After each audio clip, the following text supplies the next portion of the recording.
to talk about your Greek tour. Yep, yep, we'll do that. It's a small country, so people think that within a week you can see the highlights over there. No, very Mm. far from it. Size doesn't always tell you how much a country has to see. There's some really big countries that don't have a lot, and then sometimes there's a small country that is just explosive with stuff. Greece is the latter, for sure. Yeah, and it is somewhat seasonal. So, there are the Greek Isles, and then there's the main island of Greece, or isle, which is with where Athens is. Um, but if you want to enjoy the beach and the sun and the warmth, the beach clubs, what are the best months to go? Through September. Um, there's some Mm, destinations in Greece that are fun going to any time of the year. mm, Those tend to be more on the mainland. Um, Athens has become one of those destinations. I never thought it would have become that, but it's become like a hipster spot and an expat spot. mm, Uh, so it now gets tourism year round, as does a couple of other spots on the mainland. But yeah, what you're describing are the Greek islands, mhm. which are popular May through September.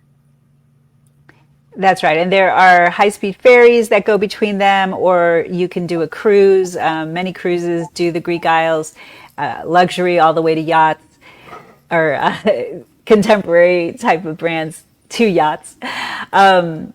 But the way that Charlie does it is a little different. So Charlie's tours are really unique. You can leave any day of the year. You don't have to go on a specific day, and we customize it around your needs. But it's either private or shared depending on what the tour is. So let's get to it. Where do you fly into Athens? I am assuming. So most people do the classical route, which I'd say covers about half of the must see places in the country. That one is 11 days. Mm, And that one starts on the island of Crete, where I have family. yes. Crete is kind of to Greece what Texas is to the United States. Those are like the cowboys of Greece, basically, for sure. Um, so Chania is on the western side of the island, and it's got like a almost like Italian look to it, Italian Mm, buildings and that kind of thing. And then just south of Chania are some absolutely gorgeous beaches, some of the best mm. beaches in Greece. And also to the northwest, there's some other very famous beaches over there. So it's a nice blend of romantic city architecture and beautiful beaches. And And that's a good for way to start your trip off to Greece. yeah, so and what Crete is kind of known for too are the cave hotels, hotels, on the rocks, and there are two airports. So you'd want to make sure that we're flying you into the right one. And yeah, that's right. The Western airport, not the one in the center. Because what we later do is relocate you for like toward the center of the country now. Sorry, the center of the island. Mhm. And there's another pretty town that we show you along the way that's called Rethymno. And one of the oldest archaeological sites in Greece is on that route as well. We also take you to a local's home. They make you a traditional Greek dinner. They'll show you how to actually make the food, and then you have dinner with them. And that's how you kind of end that day. The following day is when you take those speedboats that you're talking about a few minutes ago. Mhm. You take it to the island of Santorini, which it's world renowned. Um, those speedboats are really nice. I mean, back in the day, they had these like ferries, and they were forever. I mean, you would just like by the time you're done, by you arrived, it's like you knew everybody on the boat. Like everybody knew each other's story, and it was just like oh god. And then later on, they had these like small speedboats, which got the job done. I mean, something that was like 13 hours was now like 4 hours, Mm. but it was just so choppy. I don't get seasickness at all, but other people would. And then, here's the vomit bags and all that stuff. Now they've got these like monster size speedboats which I haven't seen elsewhere in the world. And these are like first class speedboats that are just so fast. Um, and they'll get you from point A to point B. They're very smooth because they're that big. The ride is very smooth and enjoyable. So, getting from Crete Island to Santorini Island, it's no biggie. So lately, the big cruise ships are having a lot of trouble with Santorini.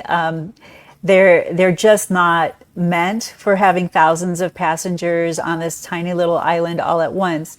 So this is one way to see Santorini with only a handful of other travelers with the ferry, and you're not bombarding this island with a cruise full of people. I think what you're referring to, it's not the boat, it's specifically the harbor. So it's a small one, and it has become Greece's number one destination. And you get all these people coming in. Some people are coming in by air, so they built a brand new airport over there. Looks completely different from what it did 20 years ago. But not everybody's coming by air. A lot of people are coming by boat, and it's got a very small harbor to accommodate a huge volume of visitors each Yeah. year.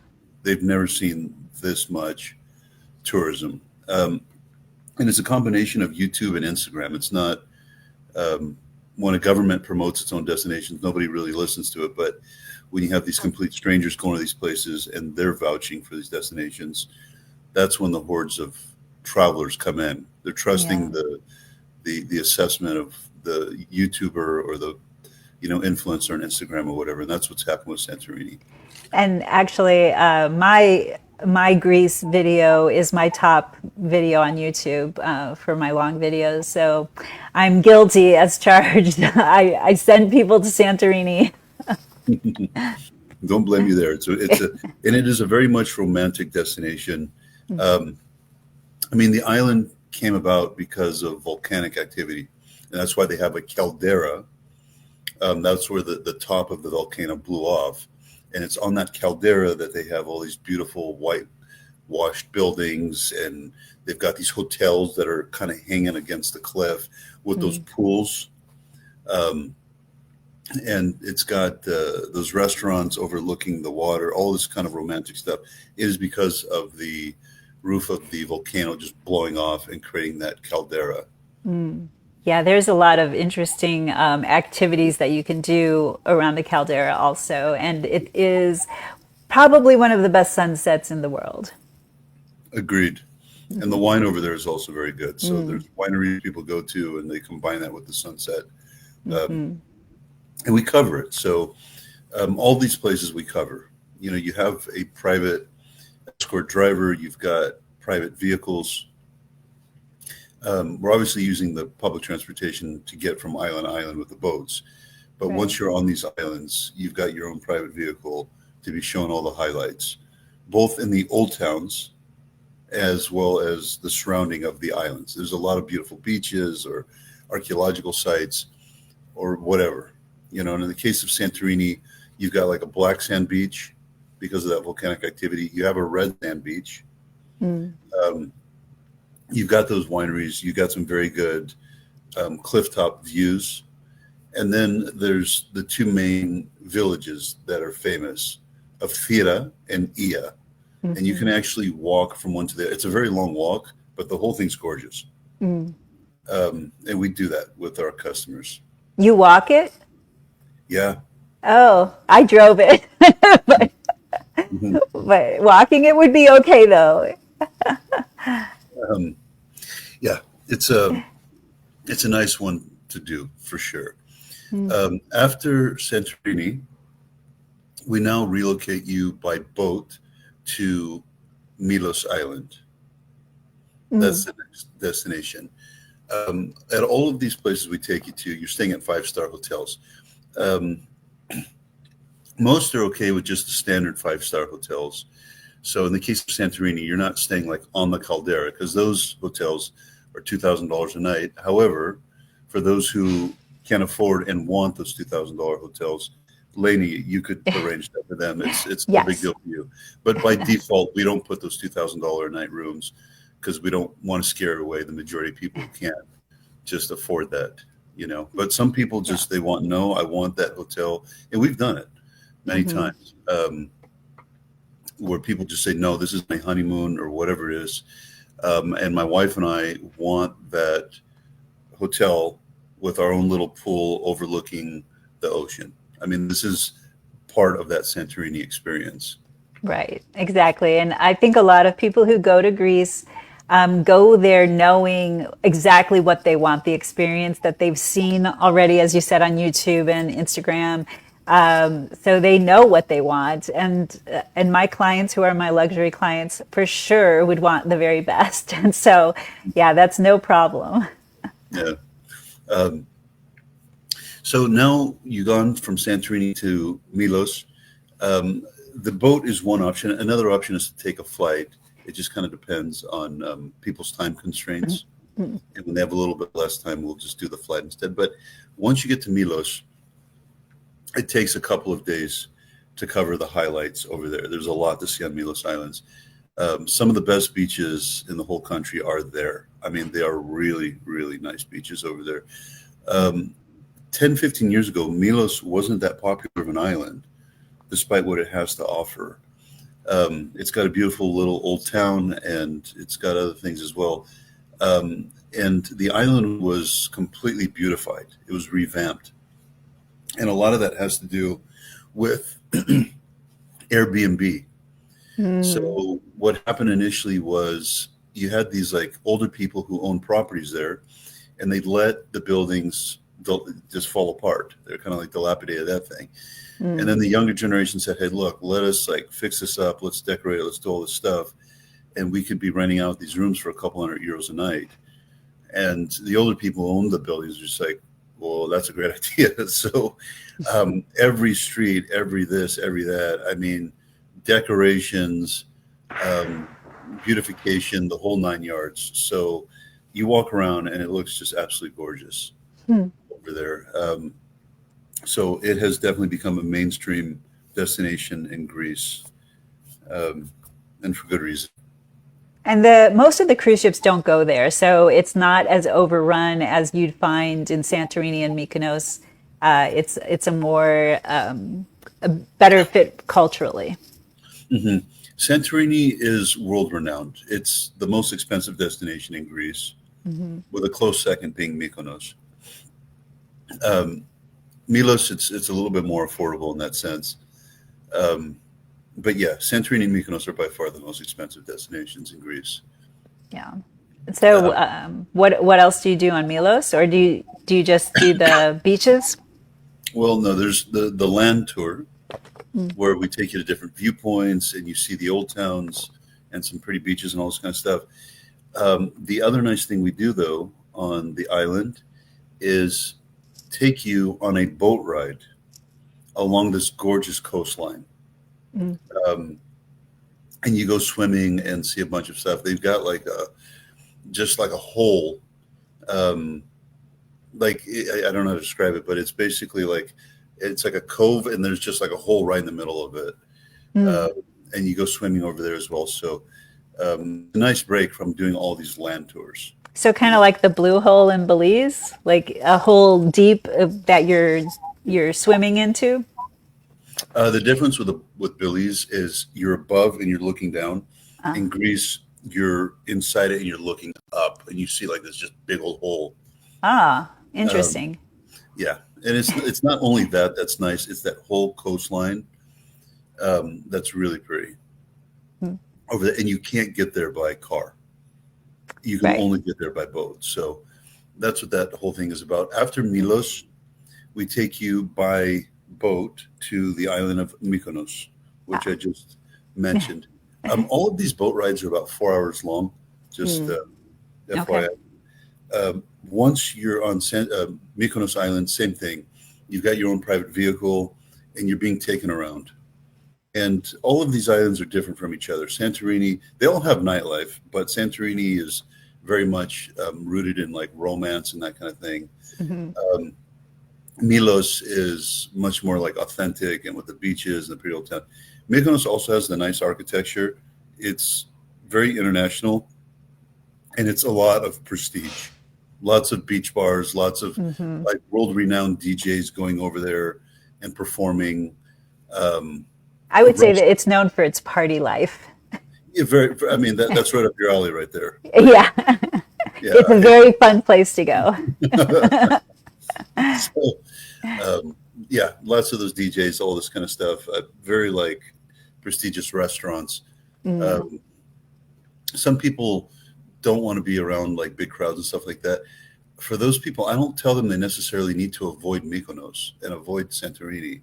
I don't think that's the right answer. mm, You just may not want to go to those specific destinations in July and August because that's right. when they're at their peak. But they're beautiful places nonetheless. So if you don't mind crowds, go in August or July. If you do mind the crowds, then just go in May and June or September. Right. But that's a better option than just saying, well, you know, I don't need to go there when they're among Greece's most beautiful destinations. Yeah, absolutely. Yeah. From Mykonos, what we do is take the boat to Athens. Mm, The evening that you arrive in Athens, we'll give you like a nightlife tour over there, which is also fun, and take you to some areas where they got like a bunch of restaurants and just shops and all this kind of stuff. The city has changed so much yeah. in the last 10 years. It is absolutely unbelievable. I mean, I used to live there. It was a city where there's like stray dogs everywhere. The sidewalks were a joke. Like they were overtaken by the roots of trees. So you couldn't Mm, even walk on the sidewalk. You had to walk in the middle of the street and nobody would like stop for you. So there's dogs, people honking, like just all of that. And you go to Athens now and it's a mainstream European destination. They yep. got these beautiful sidewalks. I don't see any stray dogs at all. I'm not saying they don't exist. I never see them. Um, People like when you need to cross the street, they'll like wait for you, like the same way they would do here in Germany or something. Um, it's like wow, all of this in just 10 years. Like I never would Yeah. have expected that, and it's becoming a hotspot for expats. I mean, people are actually living there. People who do their Hmm. work online are actually living there, and they got some seriously nice shops, very decorative shops. Like you're going into these restaurants and coffee shops, and they look like museums. Yeah. Yeah. So yeah, there's Athens is really an amazing city, I think. I would highly recommend people go there. I am not a huge Rome fan, but it's similar in that it has all of the historical areas to just amazing history to take part in and see and walk through. And but still it has this great shops and restaurants and amazing people, just Greek friendliness and liveliness everywhere. I really enjoyed Athens so much more than I enjoyed Rome. really. Yeah. I personally I can't choose between the two. I love them both. But, it is funny when I go back to Athens. I mean, I speak Greek and everything, but just me approaching people before I can open up my mouth and even speak Greek, they're already speaking English to me. And it's not the face or anything. It's just I think by our body language, how we Hmm. turn our head, how our face expresses to emotion, they kind of just know if you're Greek and you live there or if you're from somewhere else. Hmm.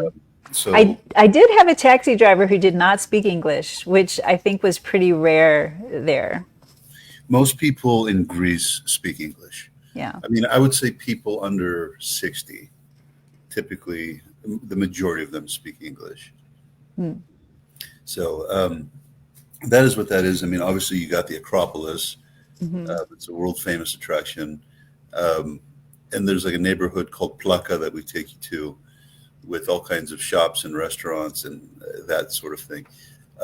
So that right there is kind of like the classic route, including the day of arrival and departure. That's Hmm. 11 days. A lot of people will stay longer than the 11 days. They'll say that they want to cover another area of Greece or a couple of more areas of Greece. Hmm. So those who have maybe 5, 6 more days, we covered the western side of Greece. Mm. So right now, all this I just told you is the center part. Hmm. It's like south center and up. the Cyclades and all of that. So now when you get into the western side of Greece, you've got Zakynthos. And that's where they had made the movie with the shipwreck. Hmm. And it's one of the most famous, Navagio it's called. Okay. It's the most one of the most famous beaches in Greece with the shipwreck right over there. Hmm. The water is some of the nicest water I think I've seen anywhere in the Mediterranean would have to be Sardinia and the Hmm. western part of Greece. Like the water looks like the glacial Gatorade. You know, Yes, that like it, blue. yeah, it Yeah. looked like that. And you look Mm. at it and you just like, is this thing real? Um, so Mm. uh, that is what Zakynthos is like. It's very good, especially for families, and it's a more affordable destination than Santorini and Mykonos. Mm. Um, it doesn't have like the beautiful old towns that these other destinations do, but the beaches cannot be beaten. Mm. Um, and From there, we take you then to Lefkada.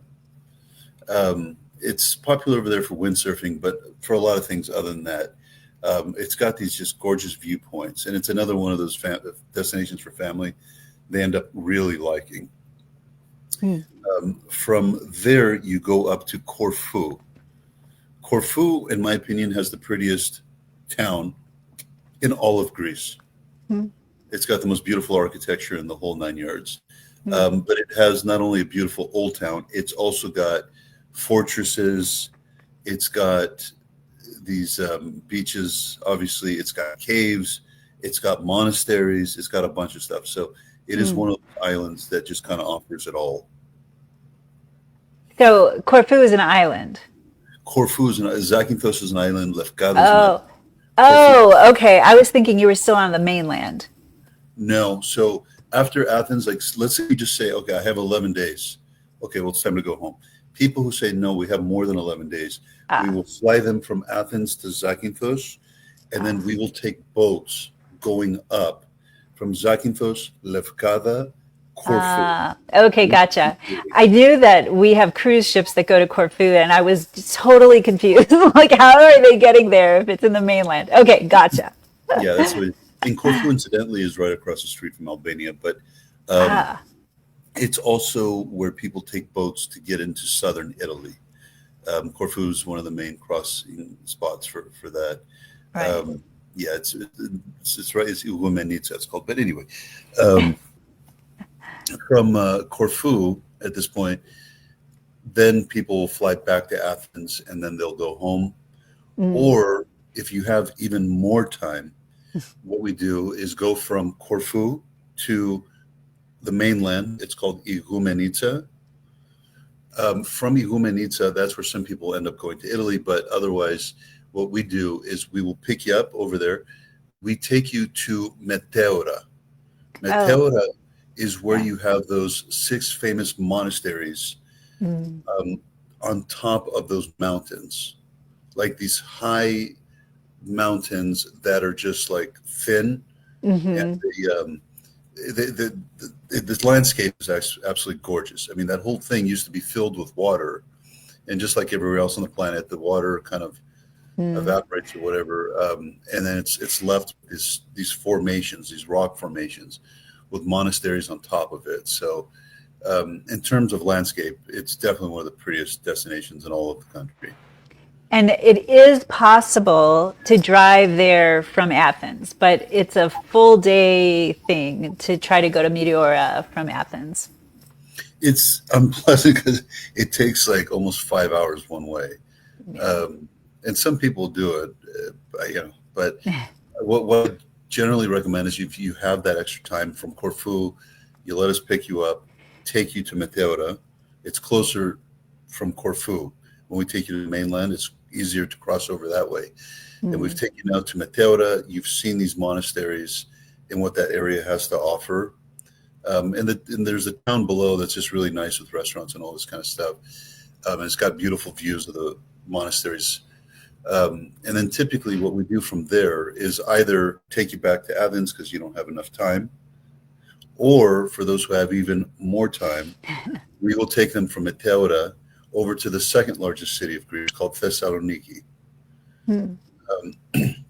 Thessaloniki, it looks different and it feels different from Athens. That's where Alexander the Great is from Thessaloniki. So you got a lot of monuments dedicated to him. Uh, and there's also some nice beaches nearby. And there's a day trip that you make from there to a place called Mount Athos. Mount Athos, it's basically this coastline, beautiful water with these gorgeous monasteries right along the water. So you see them by boat. You can't get off and just walk into these monasteries. You can only see it by boat. You need a permit if you actually want to go into those monasteries, and only men are allowed inside. I don't know. I don't make the rules, but that's, you know, It's okay. I just take people there. You know, that's what I do. So that's what ends up happening there. And for people who don't want to miss anything important, the last part of it is from Thessaloniki. What we typically do is fly you to the island of Rhodos. Rhodos is southeast, right there with the border with Turkey. Okay. From Rhodos, you can get to Fethiye in Turkey. It's only an hour and a half boat ride away. Rhodos is another gorgeous island with fortresses. The Teutonic Knights were over there. It's got a different type of architecture, like the people from Malta were over there. So it's got a different style to it altogether than, let's say, Corfu. But it's beautiful in its own way nonetheless. I would probably say the second or third prettiest town in Greece is over there in Rhodos. So, so that's what that is. And then otherwise, just sometimes from Athens, what we'll end up doing is taking you down to Nafplio, which is another very beautiful town, a small one. It's got a Venetian feel to it. It's only a 2-hour drive away from Athens, and then we'll take you to Monemvasia, which is this village that's on this high rock with beautiful beaches below. So all that I just said right there, that's like literally 23 days. Most people don't have 23 days, and that's why we give them the classical route in 11 days. And then when they sit there and say, well, we got 3 extra days, or we got 5, or we got 8, then we're able to take these other places that I just described to you, and we will plug them in based on the duration of their visit. Yeah, that's one of the great things about Charlie's tours is that we can customize to an extent most of it. So that if you say, well, I'm going to end in Athens, we're taking the flight out of Athens, but I need 3 more days doing something fabulous, just ask us what the options are and we will tell you exactly what we could fit in there. Exactly. And once you're there, you've got your own escort driver who's English speaking, and you got your own private vehicle and all this, and you're getting around. So it's a combination of, if there's domestic flights, they're very short, 1 hour, stuff like that. You're using these beautiful, smooth speedboats to get from island to island, and then that's it. So the transportation is pretty straightforward and easy. The food that we haven't really talked much about.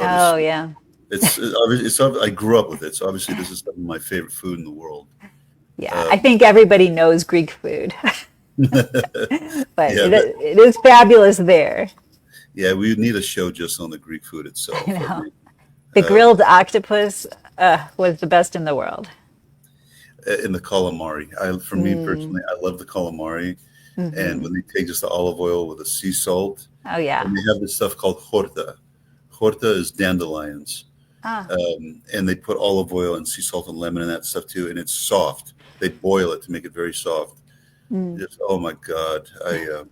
I get crazy about it. When I haven't been to Greece for a while and I go back, we'll be driving to my grandmother's house and I'll see these places where they'll sell like spanakopita, the spinach pies. Yeah. I'll always pig out on those And then after you've partied all night and it's now like 4 or 5 in the morning, they've got the bakeries and you smell the food from the bakeries. Mm. And they have a thing called bugatsa. And that's like a warm sweet that you eat after you've partied all night and right before you go to bed. It's going to be great for your diet. And you know what I mean? But I mean, you're in Greece, opa, you know, Exactly. And I love the fried cheese too. Saganaki. Saganaki. Oh, yeah. Yum. God, I'm getting fat just listening to all this. I know. Safety, maybe you want to bring up safety with Greece. Yeah. How did you feel when you were in Greece, lady? I felt extremely safe, but and what I always tell girls, young girls going to bars and bar hopping and partying, it's no different than doing it anywhere in the world. You just have to watch your drinks, watch what you're doing. Don't get drunk, blackout drunk, be responsible. And it's not, when you're on vacation, crime doesn't just stop. You're in a city that has bad people. So just be smart. But it's not, I don't think it's dangerous. I find it very safe there. Yeah. Yeah. I mean, fortunately, we've never had any problems at all. Yeah. So it's a good place to be. And then cost. Yeah. That's one I never have memorized. I know. So You should know this. Come on. I don't. I don't. But cost there is good. I think I remember. I like your Greek costs. Yeah, let me see what this thing is here. Yeah, give me just here. Lainey, talk about something. Oh, okay. In the meantime, scan our QR code and enter to win my quarterly contest, which is the Alaska Cruise by Oceana for 2 people. And while you're there, go ahead and follow me everywhere, especially on YouTube. I've got a great YouTube channel. My top long video is the one I took on the Royal Caribbean Odyssey of the Seas through the Greek Isles and Turkey. So that's a really popular video for you to watch. I just finished my Japan and South Korea video though, which is awesome. I think that's probably my best video if you take the time to watch it. Most people watch my videos on their televisions and they watch in segments because they are long, but they are extremely detailed. Just like our Travel Talk Tuesday tells you everything there is to know about a destination, my videos go into extreme detail. So, and please let me book your vacations. I own Dream Vacations, Lainey Melnick and Associates in the Westlake Hills area of Austin, Texas. And my team would love to help you.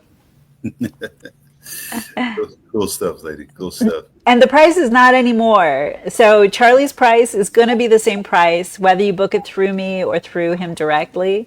So just to let you know, that's how it works. Very, very cool stuff. So that's Greece. I mean, if we had more time, I could tell you incredibly hilarious stories of me being over there. But you're going to leave the country with lots of memories. I've got lots of close Greek friends. It's just one of those places that you don't. It's a country you don't forget. The people are very similar to the Italians. Very talkative, very passionate. And the conversation is rarely going to be short. What time is it? You're going to talk about how to make a watch. That kind of thing. It's just that's the Greeks. They like to talk. And if you can't notice that, that's what I do every time we're doing one of our shows. I know. I just can't stop you. But you were supposed to find out how much it was. Wait. Yes. Without the lodging. I am. Sorry. Go ahead. What happened? Somebody just said that they're also in Austin.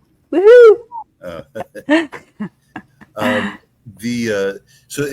With the hotels, it varies a little bit. So just the price without all the lodging is $41.53, and that includes all the ground and water transportation, all the entry fees, all the tour guides, and that's for the 11 days of touring. So that's including all your hotels, great accommodations, and so that's a really great price. Plus, Charlie doesn't charge a solo supplement. So if you are solo, Do you have the solo price handy? For Greece specifically, there's not a lot of them that we have this. Italy and Greece are two of the few countries where we do need a two-person minimum, Oh, okay. which is almost never a problem. There are a lot of countries that people contact us. They're solo travelers, Iceland, Bolivia, that kind of thing. Greece isn't typically one of them. Usually it's the guy and the girl or the family or two girls want to go together or something like this. I see. It's a private tour. So yeah, it's very, very rare. I've had just one person say, hey, I want to go spend 2 weeks in Greece all by myself. And I want to be in romantic Santorini by myself. And I want to party by myself in Mykonos and that kind of thing. Some people do. Yeah. And that's okay. We'll take care of you if you're a solo. You just have to pay extra.